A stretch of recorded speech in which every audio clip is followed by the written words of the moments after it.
Olá a todos, o meu nome é Poliana, sou professora de língua portuguesa e neste canal abordo assuntos relacionados ao campo de estudo das letras.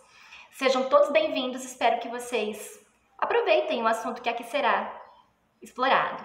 Bom, hoje eu vou falar um pouquinho acerca de um conto do Machado de Assis, que trabalhei com os meus alunos por estes dias e que resultou, assim, em um retorno muito positivo dos alunos, que se sentiram bastante tocados pela história.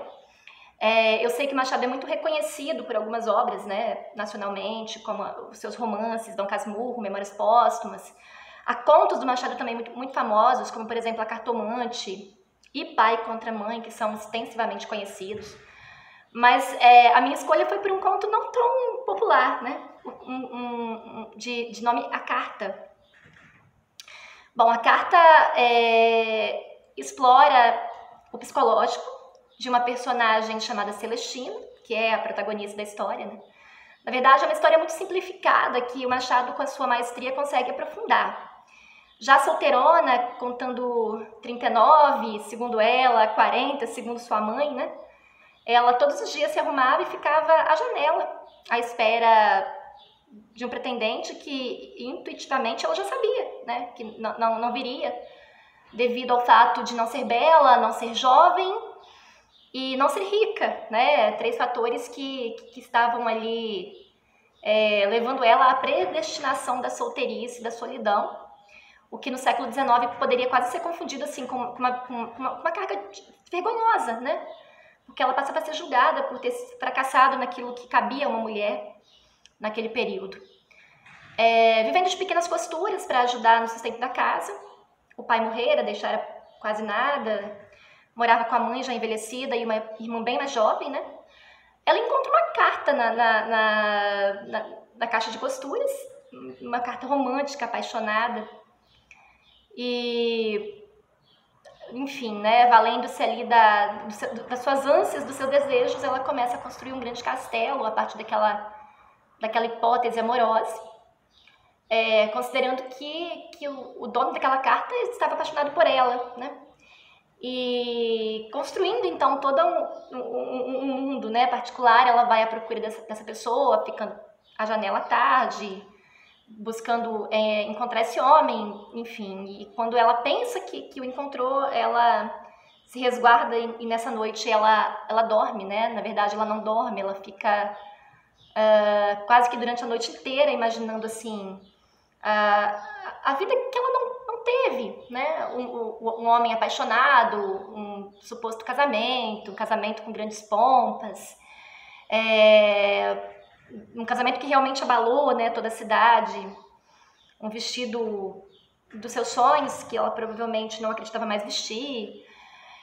E posteriormente ela imagina que esse marido não era um homem qualquer, mas sim um príncipe, e de um príncipe ele passa a ser um poeta. Enfim, uma noite em que ela se descobre como mulher, né, solitária na sua cama, chegando assim à beira realmente de um êxtase ali, né? Só nutrindo-se por meio desses sonhos. E nesse aspecto, o conto ele faz uma viagem assim absolutamente psicológica e fantástica no universo dessa personagem solitária e calada. Mas ao acordar e à procura de entender se essa carta realmente era para ela, né, ela vai até a escrava da casa e pergunta, na verdade a escrava, né, pergunta a ela se havia encontrado uma carta e que essa carta seria para a irmã dela. E aí todo aquele mundo que ela construiu naquelas horas se desfaz, porque a irmã era mais jovem e esse homem provavelmente estaria ali à busca de flertar, né, com essa menina. Ela tão tímida como antes, ela se resguarda, né? E em privado ela solta uma lágrima que é a decepção amorosa dela, de um amor que ela criou na própria imaginação.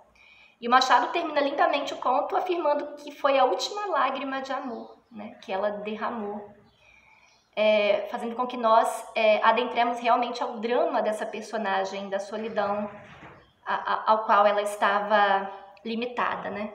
É um conto que fala também sobre a condição da mulher no século XIX, o seu valor, né, a forma como ela tem que se comportar e o lugar que lhe é reservado, né, caso ela não prospere naquilo que anseiam acerca dela. Então eu trabalhei esse conto com os meus alunos, nós lemos e depois discutimos e posteriormente nós resolvemos algumas atividades acerca, que aprofundou ainda mais o conteúdo e foi bastante interessante, assim. Eu durante todos esses meus anos de magistério, nunca havia trabalhado essa história. Na verdade, eu me reservava aos contos mais populares, né? Mas foi muito legal, assim, conhecer e trabalhar uma coisa nova do Machado. Geralmente ele tem um narrador muito debochado.